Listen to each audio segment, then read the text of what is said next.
This story is titled, Sister Gets Pregnant, and her boyfriend dumps her, but parents punish me and send me away to another state. 10 years later, karma strikes and now they need my help. Hey everyone! Before we jump into today's video, I need your help. We've noticed the channel is losing some traction, and subscribing is one of the best ways you can support us. It's quick, free, and it helps us keep bringing you awesome content. Your support means the world. Let's keep this channel growing together. Thanks so much. Now let's start the video. So I'm 24 male now, but this all started when I was 14. My sister Emma, 17 female at the time, now 27, has always been the golden child in our family. Our parents, dad 45 male, mom 43 female, basically worshipped the ground she walked on. But things got way worse when Emma announced she was pregnant with her loser boyfriend Tyler's 19 male baby. You'd think my parents would be pissed, right? Nope. Mom actually hugged her and started crying about how she was going to be a young grandma and how blessed our family was. Meanwhile, Dad just sat there staring at his plate, not saying a word. Classic dad move. He never stands up to Mom, ever. I remember sitting there at the dinner table literally with my mouth hanging open. Like, are you kidding me? If I had told them I got some girl pregnant at 14, they'd probably have shipped me off to military school or something. But Emma?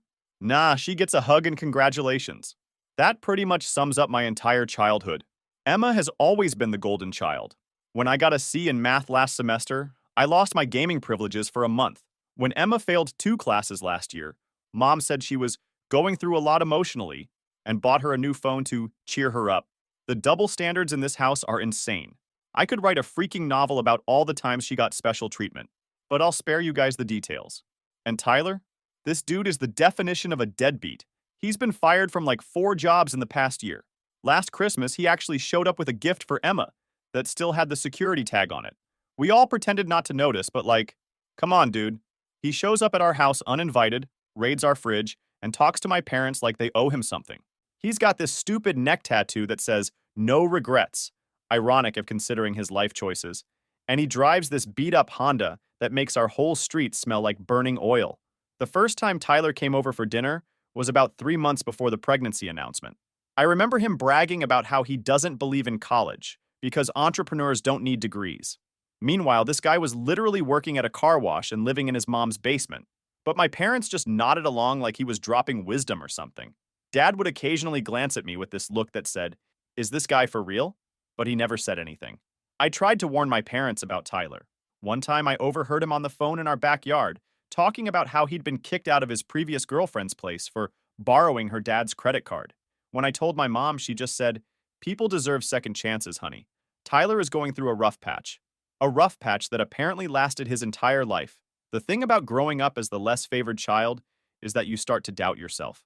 For years, I wondered if I was just imagining things. Maybe I was the problem.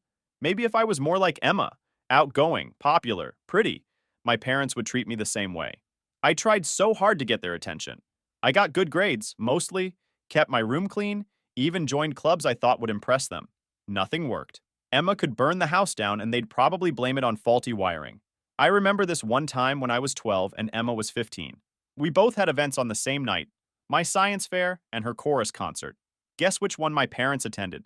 Yep, they went to watch Emma sing one line in a group number while I stood alone next to my project on renewable energy that had taken me weeks to complete. My teacher kept asking where my parents were, and I just said they were stuck in traffic. They didn't even bother to come by afterward. I won second place, by the way. Not that they ever knew or cared. About a week after the pregnancy announcement, Mom called a family meeting, which I knew meant bad news for me. Emma showed up 20 minutes late, as usual, whining about how her back hurt from carrying a human life. Mom immediately jumped up to get her special pregnancy pillow, while I just rolled my eyes. They made us all sit in the living room, with Mom and Dad on the big couch, Emma sprawled out on the love seat, and me stuck in that uncomfortable wooden chair from the dining room. Yeah, even the seating arrangements in our house were a metaphor for where I stood in the family hierarchy. Then they dropped the bomb. With the baby coming, they needed to rethink our living arrangements. Basically, I was being shipped off to live with my grandparents in Florida, so Emma could use my room as a nursery. "It's only temporary," Mom said, not even looking me in the eye. "Emma needs our support system right now." I looked at Dad hoping he'd say something, anything, to defend me. He just mumbled, "It'll be good for you to spend time with Grandpa and Grandma. They have that nice pool." Like a freaking pool makes up for being exiled from my own home. Emma actually had the nerve to say, "You should be grateful. At least you don't have to deal with midnight feedings and diaper smell." Then she laughed and added, "Plus, I've always wanted your room. It gets better sunlight for the baby." I remember just sitting there, completely stunned. They were discussing my entire future, like I wasn't even in the room. Like I was some piece of furniture they could just relocate when it became inconvenient. I kept waiting for someone to say, "Just kidding," or offer some alternative, but it never came. "When exactly am I supposed to leave?" I finally asked, my voice cracking embarrassingly. "Well," Mom said, checking her calendar on her phone, "Grandma and Grandpa said you could come anytime, but we thought maybe after the school year ends. That gives you about 6 weeks to say goodbye to your friends." 6 weeks. Like that was some generous time frame to completely uproot my life. I had lived in our town my entire life. All my friends were here. My school, my teachers, the comic book store where I hung out on weekends, the park where I was just starting to get decent at skateboarding. Everything I knew was here. "Do I get any say in this?" I asked, already knowing the answer. "Honey," Mom said with that fake sympathy voice she uses when she's pretending to care, "sometimes families have to make tough decisions. This is what's best for everyone."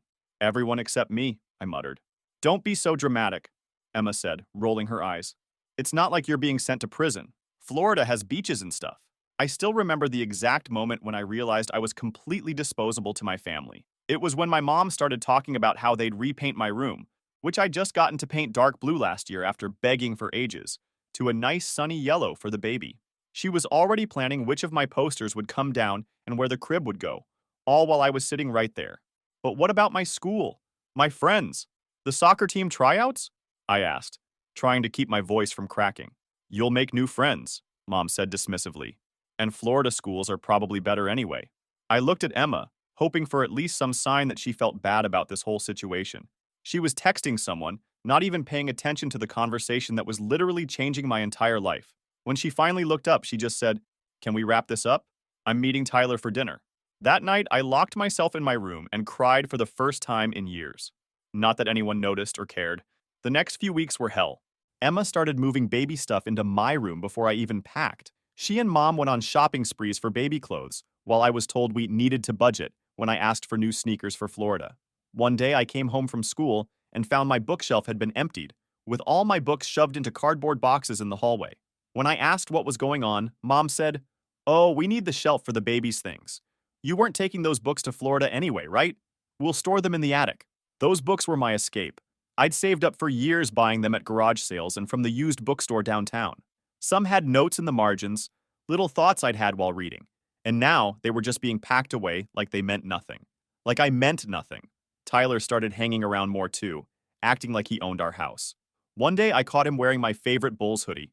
When I called him out, he just shrugged and said, "Chill, little man, you won't need warm clothes in Florida anyway." I wanted to punch him so bad. The worst part was that my mom saw this happen and said nothing. Actually, that's not true. She told me to stop making a scene when I demanded my hoodie back. Tyler just smirked behind her back. I never got that hoodie back, by the way. I bet he sold it or lost it somewhere. Things just kept getting worse. My mom and Emma started having these conversations about the baby right in front of me, like I was invisible. They'd talk about how they'd convert my desk area into a changing station, or how they'd need to get rid of my bed to make room for the crib, just completely erasing any trace that I had ever existed in that space. I tried to talk to my friends about what was happening, but they didn't really get it. Most of them thought moving to Florida sounded cool. "Dude, you'll live right by the beach." Or, "Maybe you'll see an alligator." They didn't understand that I was basically being kicked out of my own family. My best friend Alex was the only one who seemed to really get how messed up it was. "That's some serious bullshit, man," he said when I told him. "They can't just ship you off because your sister got knocked up. That's not your fault." It felt good to have someone validate what I was feeling, but it didn't change anything. I was still being sent away, and nobody who could actually do anything about it seemed to care. I tried talking to Dad alone one night when he was in the garage organizing his tools. "Dad, this isn't fair.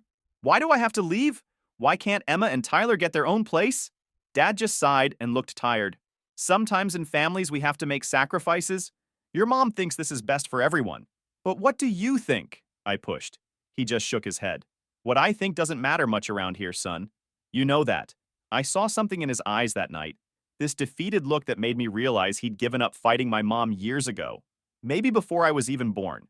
It was like looking at my future if I stayed in this toxic environment, and it scared the hell out of me. I tried one last-ditch effort to stay. I went to my guidance counselor at school and explained the situation, hoping maybe she could talk to my parents or something. She seemed concerned and called them in for a meeting. But of course, my mom just put on her perfect parent act, talking about how this was a wonderful opportunity for me to bond with my grandparents, and how they were making this sacrifice as a family. The counselor bought it completely. As we were leaving her office, Mom squeezed my shoulder so hard it hurt and whispered, "Don't ever try to embarrass this family again." The final straw was overhearing Emma on the phone with her friend. She was laughing and saying, "Yeah, it's perfect. The brat is getting shipped off so the baby gets a whole nursery. Mom already promised to help with night feeding so I can still hang out sometimes." That's when I knew I was just an inconvenience to them, a problem they could solve by sending me away. To Emma, I wasn't a brother who was having his life uprooted. I was just the brat who was in the way of her perfect little setup. The day before I left, I decided to go see my old tree house in the woods behind our neighborhood. My dad and I had built it when I was 7, one of the few times he'd actually spent real quality time with me. It was nothing fancy, just some plywood and 2x4s, but it had been my special place for years. I hadn't been up there in a while, had kind of outgrown it, but suddenly it seemed important to go there one last time. When I got there, I found that someone had pulled down the ladder and spray-painted "Tyler was here" across the front. The small window was broken, and there were beer cans and cigarette butts inside. I sat there for hours, just staring at this symbol of my childhood that had been invaded and ruined, just like everything else in my life. My last night at home, nobody even made a special dinner or anything. Mom was busy helping Emma register for baby gifts online. Dad watched TV in silence. I ordered a pizza with my own money and ate it alone in my nearly empty room, sitting on the floor since my bed had already been disassembled to make room for the crib that had been delivered that morning. So I moved to Florida to live with my grandparents when I was 14, right before starting high school. Living with Grandma, 68 female, and Grandpa, 70 male, wasn't terrible. They treated me way better than my own parents did. But starting high school in a new state where I knew literally nobody sucked major ass. I was the new kid with the weird accent. Apparently, I have a northern accent in Florida. My first day at school, some kid asked where I was from and why I'd moved. When I explained that my pregnant sister needed my room, he looked at me like I'd grown a second head. "Dude, that's messed up," he said. It was the first time anyone had validated that what happened to me wasn't normal or okay. I nearly cried right there in the cafeteria. The first month was rough. I kept to myself mostly, eating lunch alone and coming straight home after school. Grandma would have snacks ready and actually ask about my day. Not just a generic, "How was school?" but specific questions about my classes and teachers. It was weird having an adult actually interested in my life. One afternoon, I completely broke down while doing homework at the kitchen table. Just started sobbing out of nowhere. Grandma sat with me, not saying anything, just rubbing my back until I could breathe again. Then she said something I'll never forget. "What your parents did wasn't right, and you're allowed to be angry about it. But don't let that anger burn up everything good inside you." Grandpa was cool too. He had this workshop in the garage where he built furniture, and he started teaching me how to use the tools. Said I had good hands for detailed work. It was the first time anyone had ever complimented me on being good at something physical. Dad had never bothered to teach me that kind of stuff. The first time I built something on my own, a simple wooden box with dovetail joints, Grandpa displayed it on the mantle like it was some priceless artifact. He showed it to everyone who came over, bragging about how his grandson had made it. I pretended to be embarrassed, but honestly, it felt amazing to have someone proud of me. I barely heard from my family back home. Mom would call like once a month with awkward small talk, then spend 20 minutes showing me pictures of Emma's baby girl Olivia through FaceTime. Dad would get on for a minute at the end, just to say, "Be good for your grandparents," before hanging up. Emma never called or texted unless she needed something. The first time Emma called me directly was about 3 months after I moved. I was actually excited to see her name on my phone. Maybe she missed me? Nope. She wanted me to convince Grandma and Grandpa to send a bigger check for the baby's christening gift. I hung up on her. For my 15th birthday, my parents sent a card that arrived 3 days late. Inside was a $25 iTunes gift card and a generic message. Not even a "We miss you." Grandma and Grandpa, on the other hand, threw me an actual party with a homemade cake and took me to pick out a decent laptop for school. The contrast couldn't have been clearer. Slowly, I started to adapt to my new life. Joined the computer club at school, where I met some decent people who didn't care that I was the new kid. One guy, Marcus, lived in my grandparents' neighborhood, and we started hanging out. His parents were divorced, and he split time between households, so he kind of understood what it was like to be caught in the middle of family drama. I discovered I was actually pretty good with computers. My new laptop became my obsession. I taught myself basic programming, how to troubleshoot hardware issues, even a little graphic design. Grandpa noticed my interest and started bringing home broken electronics from yard sales for me to tinker with. Either you'll fix it, or it was already broken, so no harm done, he'd say with a wink. I worked hard in school, though. Got straight A's, joined the computer club, and got a part-time job at the local Best Buy when I turned 16. Grandpa taught me about saving money and investing. I put away every cent I could. I had this plan forming, a way to never be dependent on my parents again, to never be in a position where they could just dispose of me when I became inconvenient. Working at Best Buy was a game changer. Not only did I make decent money, but I learned a ton about different tech and how to talk to customers. My manager, Rick, took me under his wing and started giving me the more challenging repair jobs. Kids got a knack for finding the problem, he'd tell the other employees. For the first time, I felt valued for my skills. By junior year, I had actually made some good friends. Joined the track team. Started dating this girl named Melissa. She moved to California for college, but we're still friends. Life was normal. Sometimes I'd go weeks without even thinking about my parents or Emma. The pain never completely went away, but it faded from a sharp stab to a dull ache. I did go back home once, during my junior year. It was for Thanksgiving, and Grandma insisted we should all be together for the holiday. That visit was eye-opening. My old room was completely transformed. Pink walls, crib, changing table. No sign that I had ever lived there. Emma was living at home with Olivia, who was a toddler by then. Tyler was between jobs, as usual, and played video games the whole time I was there. The weirdest part was how they all acted like nothing had happened. Like me being sent away was just some normal thing that families did. Mom kept saying things like, "Oh, we should show you the mall. They've renovated since you lived here," as if I'd just been away at summer camp or something. Dad was a little better. He actually apologized one night when we were alone, saying he should have handled things differently. But it was too little, too late. I couldn't wait to get back to Florida after that visit. It made me realize that my grandparents' house had become more of a home than my parents' house had ever been. When I graduated high school at 18, my parents flew down for the ceremony. It was awkward as hell. They acted like the past 4 years hadn't happened. Mom kept showing my grandparents' neighbors pictures of Olivia, now 4, and talking about how Emma was such an amazing young mother, despite all her challenges. Challenges, meaning the consequences of her own choices, by the way. Like how Tyler moved out when Olivia was 6 months old, then moved back in, then moved out again, a pattern he'd repeat about a dozen times over the years. Or how she'd gotten fired from 3 different retail jobs for always calling in sick, translation, hungover. But in my mom's eyes, Emma was still this poor, struggling angel who deserved endless support and praise just for doing the basic parenting that millions of people do every day. At graduation dinner, I announced I wasn't coming back home. I was staying in Florida, getting my own place, and starting my own computer repair business. Mom seemed shocked. Dad just nodded, like he knew this was coming all along. "But don't you want to come home?" Mom asked, genuinely confused. "Your room is still there." It wasn't my room anymore. It was Olivia's room, as I'd seen in the background of countless video calls. "No," I said simply. "My home is here now." The hurt look on her face almost made me laugh. What did she expect? That I'd be eager to return to the place where I'd been tossed aside like old furniture? That I'd want to live as a guest in what used to be my home? Grandpa pulled me aside later that night and pressed something into my hand. A check for $5,000. "Seed money," he called it. "For your business. Don't tell your grandmother. She thinks we're just helping with first month's rent on your apartment." He winked at me and added, "I believe in you, kid." That night, I realized something important. Family isn't just blood. It's the people who make room for you in their lives, who see your value, who believe in you. By that definition, my grandparents were more family to me than my parents and sister had ever been. From ages 18 to 24, now, I built my computer repair business from nothing into a decent IT consulting company. I have my own condo, a new car, and actual savings.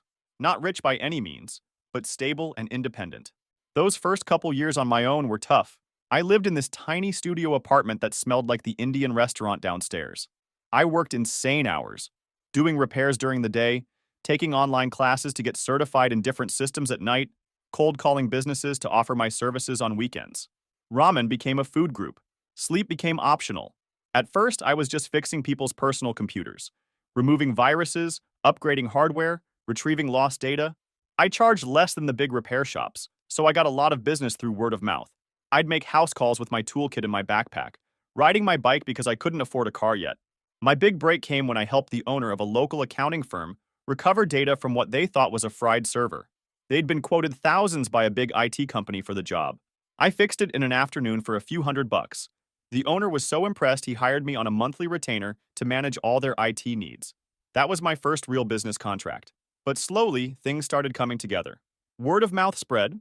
One satisfied customer would recommend me to another.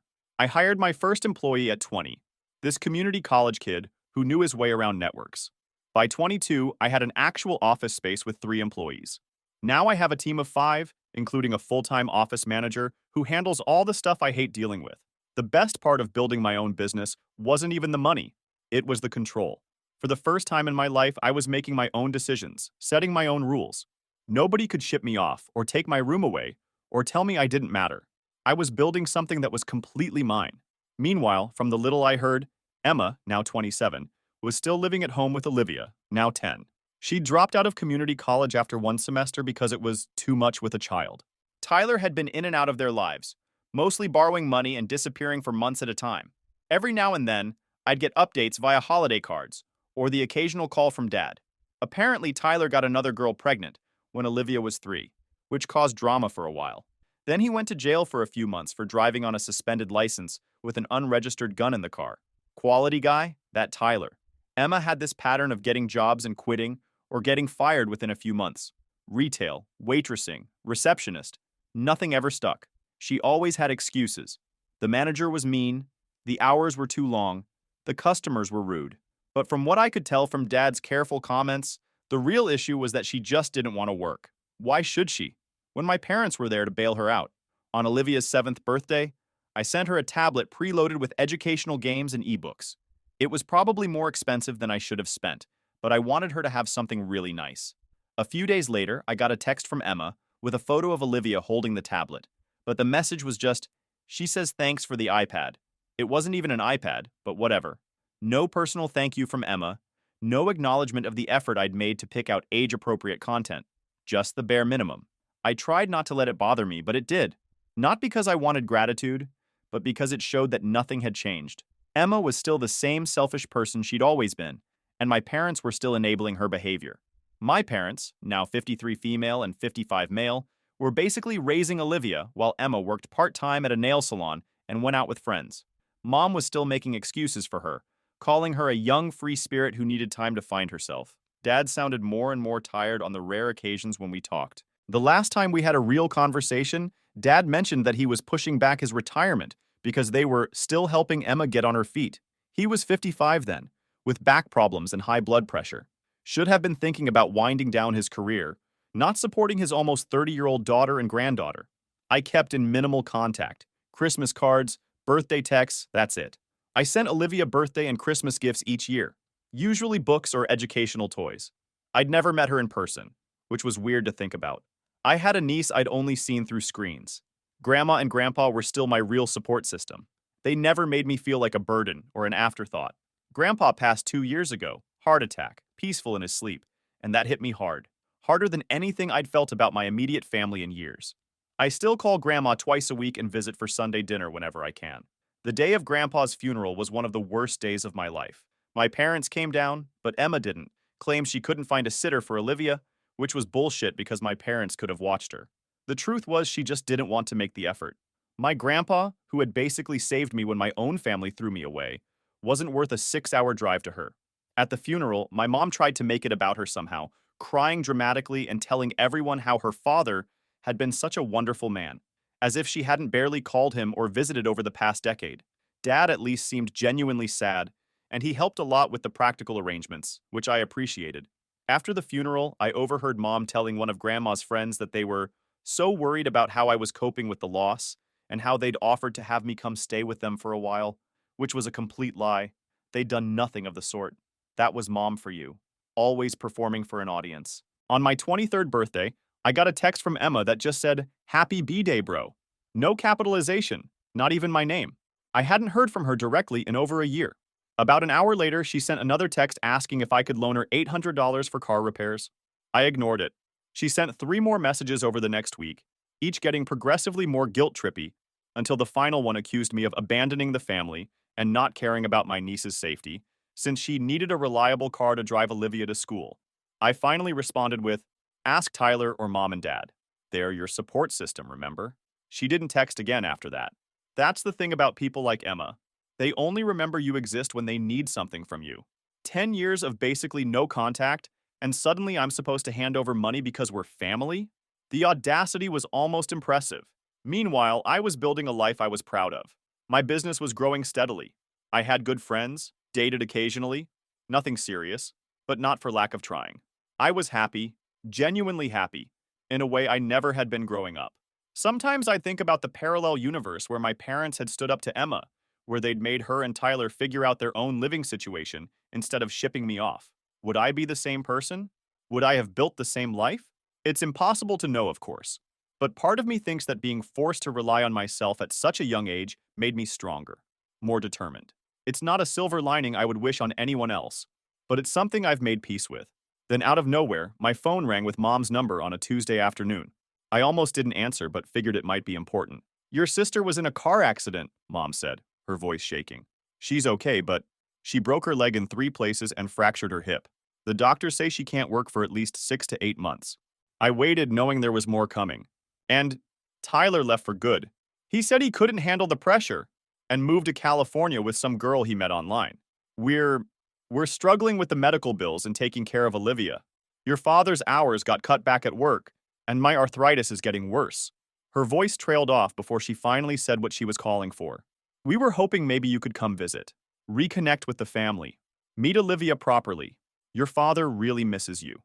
Translation: the golden child is down for the count, her deadbeat baby daddy is gone for good, and they suddenly remembered they have another kid who might be useful. I sat there for a long time after hanging up, just staring at my phone. 10 years. It had taken 10 years and a financial crisis for them to reach out in any meaningful way. Not because they missed me or regretted what they'd done, but because they needed something from me. Part of me wanted to ignore the call, but then I thought about Olivia, a 10-year-old kid caught in the middle of all this adult dysfunction. None of this was her fault. And if I'm being completely honest, a tiny part of me wanted them to see what I'd become without them. I wanted them to know that the kid they'd tossed aside had built a life they now needed to turn to for help. So I called Mom back and said I'd come visit in a few weeks. I booked a hotel rather than staying at their house. No way was I sleeping on their couch or in what used to be my room. Walking into my old house was weird. Family photos lined the walls, mostly Olivia at different ages, with Emma and my parents. I noticed there were only 2 photos of me, my high school graduation and one ancient school picture from when I was about 12. My old bedroom was now a princess-themed kids' room with pink walls and unicorn bedding. Emma was on the couch, leg in a cast, scrolling through her phone. She barely looked up when I walked in. "Oh, you actually came," she said, like she was surprised I could be bothered. Mom hovered around nervously while Dad hugged me tight and whispered, "I've missed you," in my ear. He looked so much older, so beaten down. When Olivia came home from school, everything changed. She was bright and curious with none of Emma's attitude. After a shy start, she lit up when she found out I worked with computers and bombarded me with questions about coding and games. That night after Olivia went to bed, they finally got to the point. They were drowning in medical bills. Emma couldn't work. Tyler was gone. They were behind on the mortgage and Olivia's private school tuition. "We know it's a lot to ask," Mom said, "but you're doing so well with your business. We were hoping you might be able to help us out." Emma finally looked interested in my existence. "Yeah, bro, must be nice having all that freedom and money." I looked around at all of them. My entitled sister, who never faced consequences, my enabling mother, who always put her first, and my passive father, who never stood up for me, but at least seemed genuinely sorry. "I'll help," I finally said. Mom burst into tears of relief. "But I have conditions," I continued. "I'm not giving anybody a blank check. I'll pay for Olivia's basic expenses and medical bills, directly to the providers, not to any of you. And the money goes through Dad, not either of you," I said, looking at Mom and Emma. Emma's smile vanished. "What? You don't trust us or something?" "No, actually, I don't." Mom looked offended, but Dad just nodded, understanding completely. "That's fair," Dad said. "You have no reason to trust us." I also insisted Emma enroll in job training once she was physically able. She stormed out, but Dad surprised me by agreeing it was more than fair. As I walked out to my car that night, Dad followed me. "I should have stood up for you back then," he said quietly. It was easier to just go along with your mother and Emma. I've regretted it every day since you left. I just nodded. I wasn't ready to forgive him yet, but I appreciated the acknowledgement. Take care of Olivia, I said. She deserves better than all this drama. As I drove back to my hotel, I realized I didn't hate them anymore. I just felt sorry for them. They'd created this mess with their favoritism and enabling, and now they were living in it. Meanwhile, I was free, the forgotten son who built himself from nothing. Maybe someday I'd have a real relationship with Olivia, maybe even with Dad. But for now, them finally acknowledging they needed me after years of making me feel worthless, that was enough. Edit. Wow. Thanks for all the awards and comments. To clear up the timeline, I'm 24 now. I was 14 when I got sent to Florida. Emma was 17 when she got pregnant, and now she's 27 with a 10-year-old daughter. Edit 2. Some people are asking for updates. Yes, I'm still helping with Olivia's expenses, but only through my dad. Emma is still not working even though doctors cleared her months ago. She's been looking into online classes for like 6 months now. My mom still makes excuses for her. The good news is that I'm developing a relationship with Olivia. We video chat once a week and talk about books and coding. She's really smart, and I'm trying to be the person I needed when I was her age. Edit 3. To the people saying I should just cut them all off completely. I get where you're coming from, believe me. But Olivia is innocent in all this, and I don't want to punish her for her mom's mistakes. And no, I didn't move back. I visit occasionally to see Olivia and Dad, but my life is in Florida now. Edit 4. Thanks for all the kind comments and messages. This blew up way more than I expected. To those asking if I'd take Olivia if something happened to my parents, in a heartbeat. She deserves a chance at a normal life. To everyone sharing similar stories, I'm sorry you went through that, and I hope you found peace like I'm trying to. Edit 5. Last update because this is getting huge. A lot of you are asking if my grandma knows I'm helping my parents financially. Yes, she knows, and she supports my decision to help Olivia, though she has choice words about my sister that I won't repeat here.